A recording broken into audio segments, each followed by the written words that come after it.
Donc, je vous propose un nouveau sujet d'enquête dont vous ne connaissez pas encore la teneur, qui porte sur le choix ou le changement de prénom. Prénom, nom, nom d'entreprise. Première info qui arrive, changement vibratoire. Un changement de prénom, un changement de nom, que ce soit, pour une personne, quel que soit le l'être, l'entité dans le sens d'entreprise, hein, concernée, ça change automatiquement une vibration qui impacte, pour un être humain, ça va impacter, plusieurs de ses corps, oui. Voilà ce qui se présente pour l'instant. OK. Alors, j'ai le surnom aussi qui vient, que j'aurais pu rajouter à la liste. Quand on appelle quelqu'un par un autre prénom ou quand on est, membre, par exemple au yoga, tu as un nouveau nom qui t'est dédié, donc ce changement de vibration. Je te laisse observer tout ça, Tricia. Ouais. Je continue avec ton mari. Alors moi, le prénom, ce sont les lettres de ce mot qui se décomposent. Donc pour le P, ça me dit donc P-R-E-N-O-M, personne réelle, élément, donc composé d'éléments, nominé, et ça me dit olfactif aussi, et maître, maître de soi. D'accord. Donc olfactif, c'est pour faire le lien de l'incarnation, de la matière, qui passe beaucoup aussi par l'olfactif en fait, qui est une façon de se rappeler des souvenirs, de nommer les souvenirs. D'accord. Le surnom, ça me dit que c'est Ouais. un survol de l'identité de la personne, que ça ne permet pas de nommer la personne et c'est un survol de ses énergies propres. Donc donner un surnom à quelqu'un, ce n'est pas faire résonner son identité vibratoire. Ah oui, et ça me fait penser aussi au diminutif du coup. Ça me dit ça diminue. Donc cette fois-ci on ne survole pas mais on diminue l'identité vibratoire de l'individu. D'accord, et le fait de changer de prénom. Ce sont des gens qui se recherchent, qui sont perdus dans leur identité, qui ont été alors je vois que ce sont des personnes qui ont été coupées de certains de leur corps supérieur, voire même plusieurs, et qui du coup n'ont plus accès à leur colonne identitaire, qui va du corps physique jusqu'au corps supérieur, jusqu'à leur essence originelle. Et du coup, ils se recherchent. Malheureusement, ça fait comme ça, changer de prénom. C'est-à-dire que ça ne leur permet pas de retrouver cette colonne. Par contre, ils cherchent des moyens de rétablir la vérité de l'identité. Donc c'est qu'ils comprennent déjà qu'il y a quelque chose qui ne va pas, mais ce n'est pas le bon chemin. Ça me montre aussi que certains prénoms ont été posés sur des individus, mais que ce n'est pas le bon prénom. Ah oui, d'accord, intéressant. Pour Quand on renomme du amplifier ouais, la perte de l'identité vibratoire de l'individu. ouais, je te laisse regarder quand on renomme aussi des personnes, comme je te disais au yoga, on te donne un autre nom. Je te laisse regarder, je reviens vers toi ensuite. Tricia? Oui, je suis d'accord avec Marie. En ce qui concerne le surnom, il y a autre chose qui m'est arrivé, c'est simplement qu'on met quelqu'un, sa signifiance, sociale dans une petite case qu'on, superpose à son prénom, à son vrai prénom. Hem et c'est vrai que dans cette recherche d'identité inconsciente, il y a là l'ego, qui vient, s'emparer, de cette recherche, parce que l'ego, de par ce déséquilibre, est en souffrance, identitaire et va chercher par tous les moyens et entre autres donc par, la recherche d'un nouveau prénom à soulager, ce gouffre identitaire. C'est comme si quand on descend dans l'incarnation, il y a cette déchirure qui arrive et les voiles de l'oubli s'installent mais parfois on sait qu'il y a intrusion, hein, parfois. Mais là, il y a un tel oubli de soi que les informations vibratoires sont également coupées. Les parents ne reçoivent pas ces informations et donc vont être ballottés par tout ce qui est matriciel pour ajuster un prénom déstabilisant à la personne, qui va passer le restant de sa vie à comprendre pourquoi, à chercher pourquoi ce prénom, en l'occurrence, ne lui convient pas. Et c'est encore pire avec plusieurs prénoms. Tu sais, quand on appelle Oui, avec en les noms plus composés. le nom de maman, le nom de papa, des grands-pères, des grands-mères, et puis les fameux noms composés qui peuvent être très compliqués à gérer au niveau énergétique parce qu'effectivement, chaque prénom a son énergie, adossée au nom de famille et encore pire adossé à d'autres prénoms. Ça fait un magma énergétique qui est rarement équilibré. Mmh. D'accord. Alors, je te laisse regarder effectivement ce côté des différents prénoms composés, grands-parents, qui peuvent jouer aussi avec leurs vibrations, leurs énergies. Et puis le côté aussi de la femme, quand elle se marie, elle va laisser son nom de famille, son nom de jeune fille pour accueillir le nom de son mari. Donc je te laisse regarder tout ça.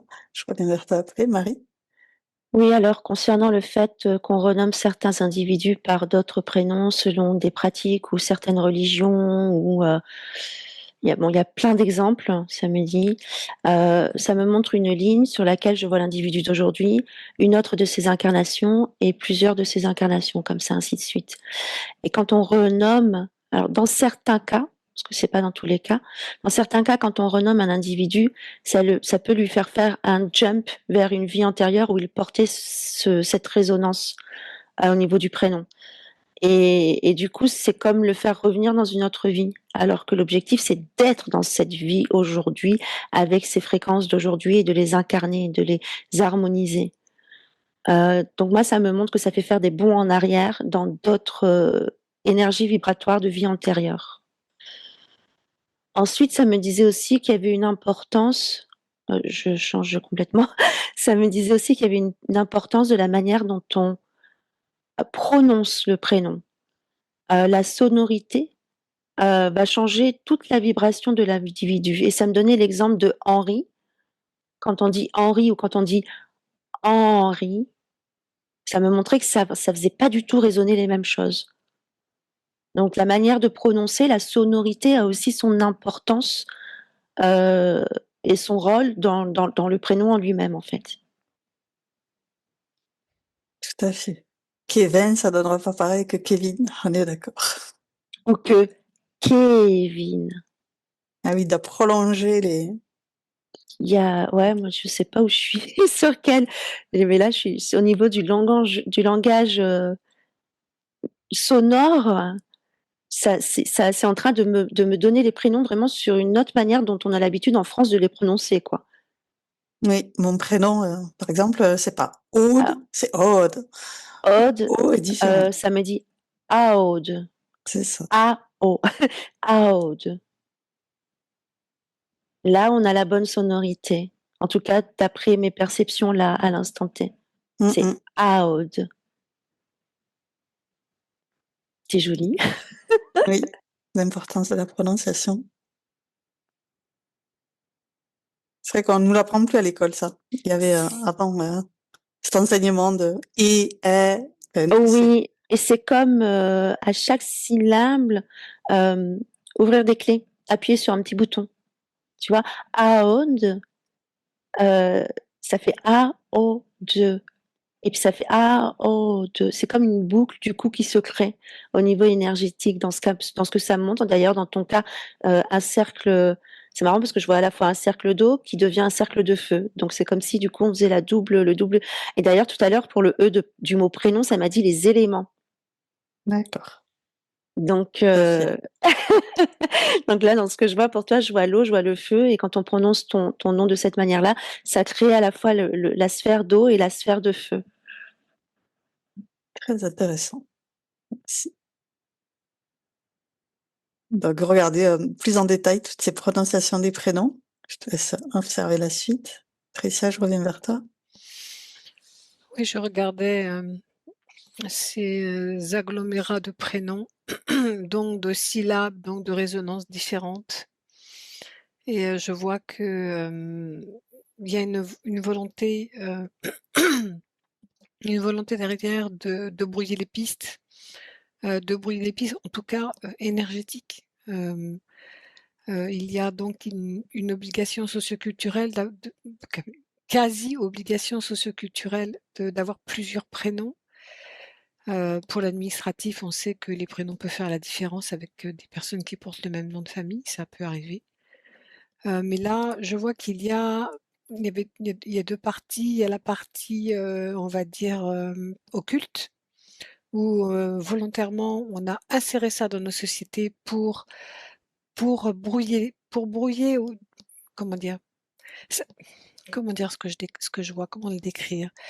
Il y a comme un brouillage de l'identité propre de la personne avec ce mélange de prénoms, ce mélange de syllabes, ce mélange de sons, ce mélange de lettres, ce mélange énergétique, ce mélange de fréquences plutôt, fréquentiel.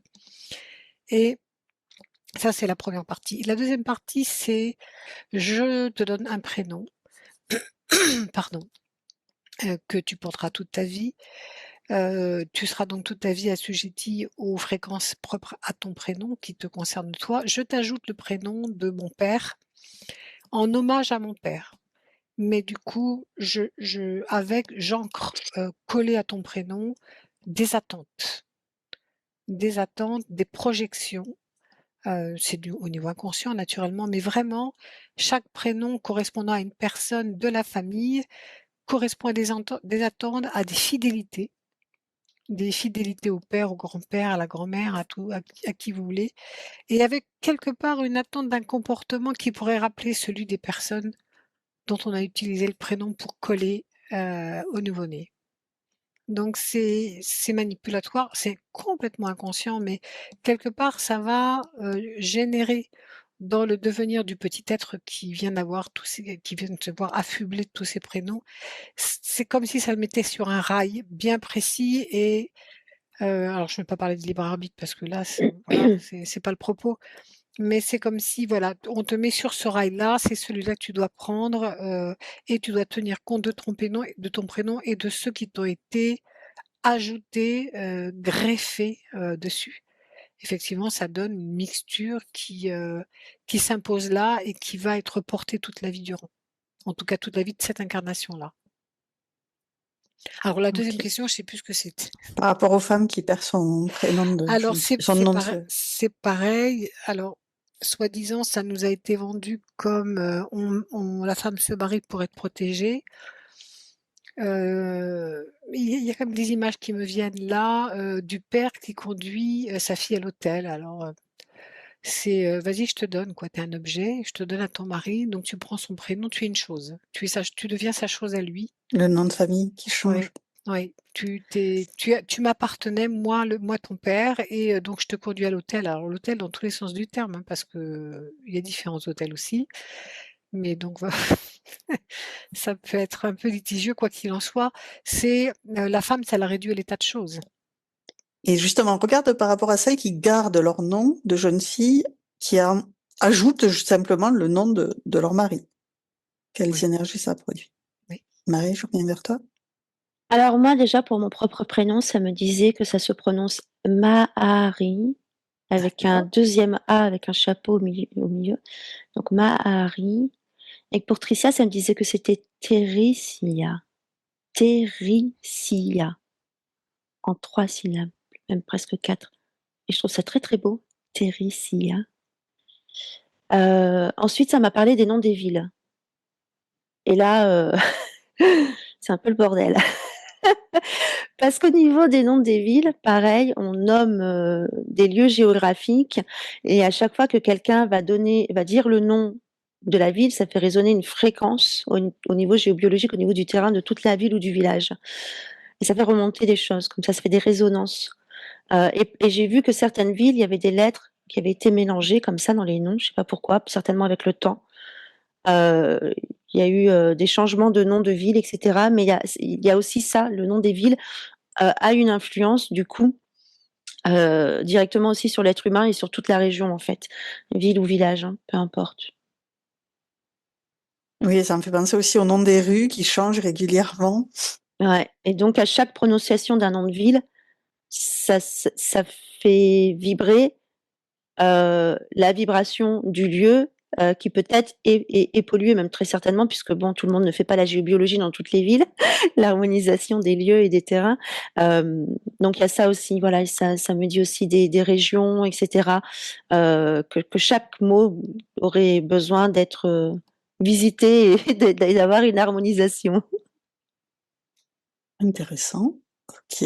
Mais ça soulève vraiment la terre, quoi. Je vois que quand on prononce le nom de certaines villes, ça soulève toute la terre. Il y a des choses en profondeur, ça remue, ménage beaucoup de choses interférentes. Alors que d'autres sont lumineux, mais on les nomme pas forcément, malheureusement. Voilà, c'est comme ça. C'est des lieux un peu plus reclus. D'accord. Et du coup, je te propose de regarder l'impact que ça peut avoir sur nous, la rue dans laquelle on habite, ou la ville, le nom qu'elle porte, ou la région dans laquelle on est, à ces différents niveaux. Je reviens vers toi ensuite. Tricia? Oui, alors ça m'a montré, comment dire? Comme un diaporama, comme, un film très rapide aussi, des femmes, à travers les derniers siècles où, il fut un temps, seules les femmes d'une certaine société pouvaient se permettre de porter le nom de famille, heu, qu'elles choisissaient. Ça pouvait être mais c'était toujours dans leur famille. Ça pouvait être le nom d'une de leurs tantes, enfin le nom de famille d'une de leurs tantes, ça pouvait être voilà. Mais elles seules avaient finalement le droit, heu, sociétalement parlant, de se permettre, d'être au-dessus des lois sociales. Je sais pas si je suis un peu lourde dans ce que je raconte, mais il fallait faire partie d'une certaine élite pour oser et pouvoir se permettre, avec l'approbation de tous et l'admiration aussi, cette indépendance-là, cette autonomie-là par rapport à son nom de famille. Hem, En ce qui concerne, les autres femmes, non, il y avait l'assujettissement social et elles auraient subi l'opprobre général si elles avaient osé, garder leur nom de jeune fille. Même leur propre père ne l'aurait pas toléré. C'est comme si, donner c'est donner, reprendre c'est voler. C'est vraiment ça, c'est vraiment réducteur et de nos jours, les femmes qui en France ont enfin l'autorisation de le faire depuis quelques années, les femmes qui le font maintenant, sont des femmes qui sont, je les vois dans leur verticalité. Ce sont quand même des femmes qui sortent du contexte social habituel, qui ont regardé cette obligation-là et qui, en fait, se privilégient, par rapport à la société, plutôt que privilégier, les us et coutumes, sociétaux. Voilà. C'est plutôt cette posture-là, j'en connais et c'est vrai que je connais des femmes qui ont décidé de porter, leur pronom et je connais, une femme qui s'est mariée, mais qui, a refusé net de prendre le nom de son mari, ne voyant pas l'intérêt de le faire. Donc elle est mariée avec un tel, mais, elle porte toujours son nom de jeune fille. Voilà. Ok, intéressant. Mmh et donc c'est une femme qui est droit dans ses bottes et qui est, indépendante, autonome et dont on pourrait dire qu'elle a bien planté son épée de souveraineté. Très bien. Voilà. Et ça me fait penser à un autre point aussi par rapport aux femmes qui portent des prénoms masculins. Je te laisse regarder, je reviens vers toi ensuite. Marie? Alors concernant les rues, l'énergie, que le nom de la rue porte ne tient pas du tout. Ça me fait tomber le panneau.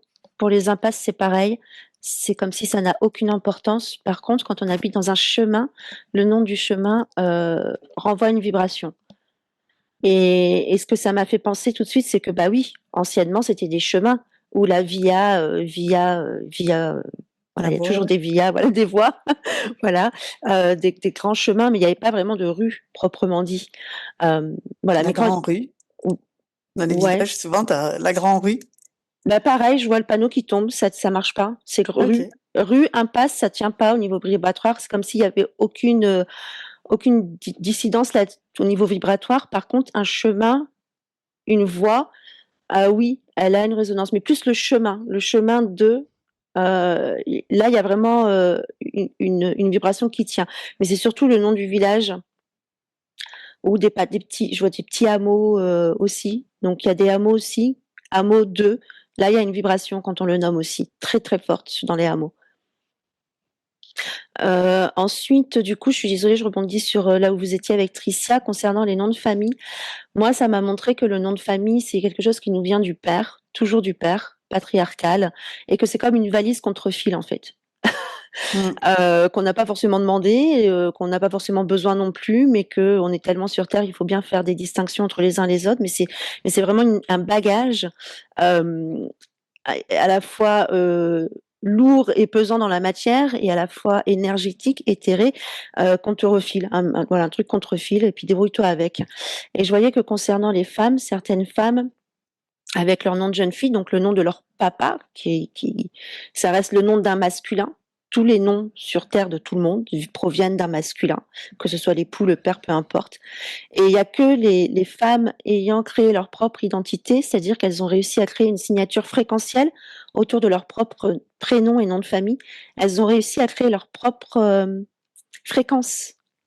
Du coup, elles ont envie de conserver leur nom parce elles ont réussi au fil des années à créer une signature vibratoire harmonieuse de leur identité, prénom et nom de famille. Et après, oui, libre à elles de voir par rapport à l'époux si elle change pas. Mais ça me disait ça, que le nom de famille est un bagage du patriarcat, de ce qui a été instauré et mis en place au niveau de l'organisation, hein, donc très structuré. Qu'on nous le donne, mais que c'est pas quelque chose dont on a besoin réellement en tant qu'individu, mais qu'on peut réussir à créer de la magie autour de son prénom et nom de famille, donc l'ensemble des 2, par sa OK. souveraineté. Et je t'invite à regarder aussi les prénoms mixtes, du coup. Et je reviens vers toi. Patricia? Oui. Oui, je regardais ce que Marie regardait et c'est vrai, c'est vraiment une grosse valise qu'on se refile et puis vas-y débrouille-toi avec comme le bébé quoi, hop, je te refile le bébé. C'est vraiment ça avec toute l'histoire, toutes les lourdeurs, tous les secrets, tous les non-dits, tout est transmis là par le nom. Alors on a déjà cette transmission biologique, hein, c'est 7 ou 8 générations que nous portons en nous du point de vue émotionnel et bien en plus il y a le nom qui est là et qui vient, enfoncer le clou. En ce qui concerne les prénoms masculins, alors bien sûr, il y a la part psychologique où on voit bien clairement que, les parents s'attendaient, en l'occurrence, à avoir un fils et pas une fille et on change pas le prénom pour autant ou alors on le féminise un petit peu pour que ça ou alors c'est un prénom qui va être, aussi comme Camille, qui va être utilisé aussi bien pour une fille que pour un garçon. La volonté quand même, c'est la masculinité. Mmh, masc Masculinité. la Masculinité. masculinisation de l'être qui est là. Désolée pour la prononciation. Pour l'être qui est là, ce désir inassouvi en l'occurrence, puisque la fille, porte un nom de garçon. Hem, j'ai vu quand même comme, une transmission péremptoire, heu, comme une portance, comme si on transmettait, des valeurs, à travers ce prénom masculin. D'une forme de suprématie masculine, comme si on voulait, que la part masculine dans l'être qui est là, en tout cas dans la fillette qui est là, on voulait, qu'elle porte, c'est à double tranchant ça. Ouais, Marie-Pierre, par exemple. Oui, mais c'est à double tranchant parce que ça peut transformer effectivement la jeune fille l'enfant, femme en quelqu'un qui va porter son prénom masculin, comment dire? Qui va être porté par son prénom masculin. Donc soit au niveau énergétique, elle va être assujettie à cette part de son prénom qui est masculine, soit elle va, du point de vue de la société, s'appuyer sur cette partie masculine de son prénom pour être, en tout cas pour paraître plus forte et plus, plus dense dans sa volonté. Elle va émettre autre chose au niveau, fréquentiel, que si elle avait eu juste, le prénom de Marie. Marie-Pierre, voilà, soit elle subit son prénom et elle s'y soumet, soit elle s'appuie dessus, pour faire émerger cette force masculine en elle, et ce sera tout à fait toléré parce que justement elle porte ce prénom qui est féminin et masculin aussi. Mais je vois une troisième posture qui émerge et qui est quand même plus en, comment dire? En adéquation avec notre, la période dans laquelle nous vivons. C'est, un recul sur ce double prénom avec, un désir de comprendre la raison pour laquelle elle a été appelée ainsi. Et ça, c'est nouveau. Hem, peu de femmes pouvaient se targuer d'avoir ce regard-là il y a encore quelques siècles, tellement elles étaient prises dans ce rôle d'objet social.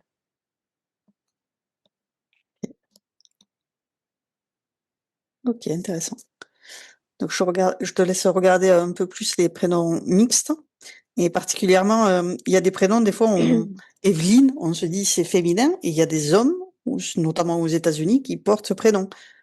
Donc je te laisse observer tout ça avec, les différences culturelles qui existent entre les différents pays. Je reviens vers toi, Marie. Oui, alors, concernant les prénoms mixtes, donc ça m'a montré, Claude, Claude, Camille, Camille, Morgane, Morgane, sauf qu'il y avait eu un E là pour le féminin parfois, et ça me montrait à chaque fois l'individu d'aujourd'hui et ce même individu d'une vie antérieure qui était du coup l'opposé l'opposé, aujourd'hui féminin et avant masculin. OK. Donc il était l'opposé et ça faisait clac comme ça. C'est-à-dire qu'il portait ce même prénom et c'est comme si les 2 se réunissaient dans cet individu, ne permettant pas à l'individu d'être lui, en fait. Je sais pas pourquoi, ça ramène son opposé, sexuel, dans cette vie. Donc apparemment, c'est un prénom mixte, mais il y a, une explication, aussi de ce mixte sexuel, identité, donc femme ou homme, dans les vies antérieures. OK, intéressant. Et c'est comme si du coup ces 2 individus féminins, masculins de pas la même époque venaient se coller l'un à l'autre. La première fois que je vois ça, hem, mais du coup ça fait, ils sont dos à dos en fait. Il faut retrouver les i en fait je pense que c'est un signe, voilà, c'est un signe, de d'un transgénérationnel personnel, de vie antérieure, je sais pas si on peut le dire comme ça, de vie antérieure, pour montrer qu'il y a des choses à aller, réaccorder au niveau du yin-yang. Pardon, ma phrase est un peu compliquée. C'est signe, d'une perturbation, hem, de dualité, yin-yang, qui fait écho à une vie antérieure et donc ça revient aujourd'hui pour que ça puisse être réparé. D'accord. Quand tu parles de yin-yang, c'est féminin-masculin? Oui, oui, son OK. féminin, son masculin à l'intérieur de soi, son yin, son yang à l'intérieur de soi, sa partie féminine, sa partie masculine, et je vois que parfois il y en a un qui prend le dessus, l'autre qui prend le dessus. Il y a vraiment une dualité intérieure, féminin-masculin, à cause de ce prénom, et ça crée des quiproquos dans la réalité, quand quelqu'un voit par exemple, Camille Duchamp, il sait jamais si c'est un homme ou une femme de l'autre côté. S'il y a pas écrit madame ou monsieur, effectivement. Et du coup, par exemple, l'ingénieur Camille Duchamp, quand on se retrouve face à l'ingénieur Camille Duchamp, c'est une femme, on s'attendait pas à une femme parce qu'il était écrit ingénieur, voilà. Donc ça crée tout le temps des rappels dans la réalité même, qu'il y a cette dualité, yin-yang, féminin-masculin, à aller remettre en place, à réharmoniser. Effectivement. D'accord. Intéressant. OK. Est-ce que je te laisse, s'il y a d'autres choses qui viennent, Marie? Explorer la suite. Tricia? Je n'ai pas eu trop accès à trop d'informations concernant ces. Alors peut-être parce que je me suis orientée tout de suite vers le monde anglo-saxon. Mais je ne vois pas. Comment dire, les prénoms, par exemple, Michel en français, ça donne Michael en anglais. Mais le prénom féminin, je crois que c'est Michel aussi en anglais. En tout cas, c'est les Beatles qui les chantaient, alors je ne sais pas, je ne suis pas allée vérifier. Après, en français, tu as aussi des Michael. Mais oui, mais parce que ça revient des États-Unis, enfin Michael, d'Angleterre ou des États-Unis, en fait, on dit. c'est comme des échanges qui ont lieu. Mmh, Comme en anglais, on dit rendez-vous aussi pour un rendez-vous en France. Enfin, je veux dire, mmh. il y a des noms qui sont des mots qui sont pris d'un côté et de l'autre, et c'est ce qui fait aussi la richesse des langues, en tout cas leur évolution. Mais en dehors de la résonance qui est différente fréquentiellement parce que la langue résonne différemment, je n'ai pas vu de corrélation entre, le un prénom, français et puis son identique, au niveau anglais. Au niveau, alors bon, je connais un petit peu d'anglais, mais je suis allée regarder du côté, un petit peu de la Russie où, souvent, en littérature, il faut suivre, hein. Quand tu lis un Dostoïevski, tu as un nom, enfin un prénom, et puis tu as toute une ribambelle d'autres prénoms qui parlent de la même personne. Alors c'est du prénom, du surnom, enfin c'est vraiment, il faut se retrouver, et c'est des petites cases aussi, donc je confirme ce que j'ai vu tout à l'heure, les surnoms sont vraiment des petites cases qu'on rajoute à la personne et qui la désignent quand même, mais pour une partie de ce qu'elle est. En tout cas, pour une partie de l'image que l'on a d'elle. Voilà, c'est vraiment ça, mais je n'ai pas vu de corrélation, entre, la façon de prononcer un prénom en France et la façon de prononcer un prénom dans un autre pays. C'est, comme Pierre et Pedro, ça se prononce pas du tout de la même façon. La résonance, et donc la signifiance ne sont pas les mêmes. J'ai pas eu d'autres informations, plus parlantes à ce niveau-là. OK. OK. Je te laisse, laisser venir s'il y a d'autres Oui, informations sur ce sujet. oui. Marie? Oui, Michel, Michael, Michael, Pierre, Pietro, tout ça, c'est pas du tout, les mêmes, vibrations. Heu, c'est pas la langue qui fait, que Michel ou Michael, c'est la même chose. Même si soi-disant, ça veut dire la même chose, ça n'a pas du tout la même vibration, parce que la sonorité est totalement différente et du coup, ça n'envoie pas du tout les mêmes fréquences. Et l'individu, un Michel français, un Michel américain, Michael américain, c'est pas du tout les mêmes vibrations. Bon, déjà, de toute façon, on a notre propre identité fréquentielle, mais ça n'envoie pas du tout la même impulsion, ça n'envoie pas du tout les mêmes vibrations, les mêmes fréquences. Par contre, un Américain peut très bien s'appeler Michel et il aura du coup les vibrations, les fréquences qui feront écho seront celles d'un Michel français, Michel. Alors qu'un Michael, bon, le fait de l'appeler Michael, ça lui envoie l'impulsion de ces énergies-là qui est totalement différente. Ouais. Donc, la traduction d'un prénom dans une langue ou dans une autre, c'est pas du tout la même chose que de le prononcer tel qu'il a été prévu à l'origine. Un Pierre peut très bien être anglophone et s'appeler Pierre parce que ça a été décidé ainsi. Donc, ça lui enverra les fréquences, cette vibration de ce mot Pierre et non pas de Peter. Oui. J'aimerais donner un exemple personnel. Oui. Donc moi, mon prénom, c'est Patricia. Pour les séances ici, c'est Tricia pour des raisons pratiques. Mais j'ai travaillé pendant un certain temps avec des anglo-saxons et j'avais un diminutif qui était Trish. Alors, je ne pouvais pas prendre ce diminutif sur Ressol parce que ça aurait fait triche. Ça aurait Oui, été un peu dommage.